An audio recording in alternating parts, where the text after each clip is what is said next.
Dungeons & Dragons' new OGL is out, but is it any better?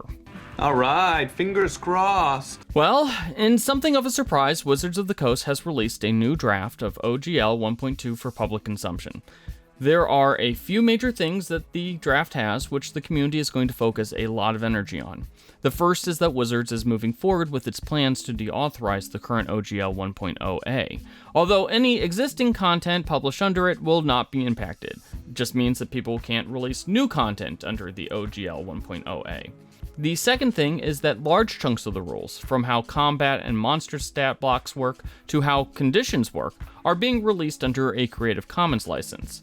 Now, according to Wizards, this means that the core mechanics of Dungeons & Dragons are being given to the community and taken out of their control.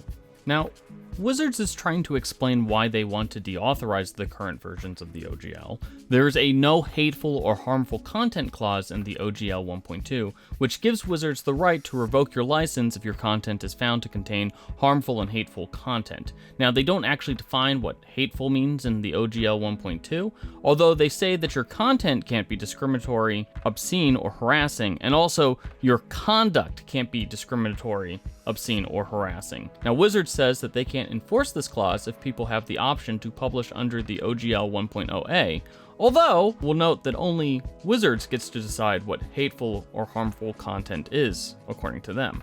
Meanwhile, the Creative Commons stuff is a pretty big surprise, and it should allow people to use a lot of mechanics found in D&D without fear of lawsuits.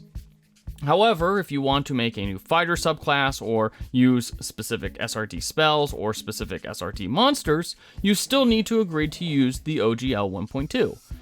Even more important is that Wizards is basically ceding control of those mechanics to the Creative Commons. They can't try to revoke or change that license, only the Creative Commons nonprofit can. We'll also note that the OGL 1.2 actually is irrevocable, meaning that they can't go and try to deauthorize it again. Now, in our personal opinion, the new OGL is definitely moving things in the right direction, but we don't think it goes far enough to address the community's concerns. More importantly, had this been the starting point instead of months of secret NDAs and trying to get royalties and licensed back language, the D&D community wouldn't be staring down at them quite so hard. Let us know what your thoughts are on this new OGL in the comments section, and don't forget to like and subscribe to Character Sheet.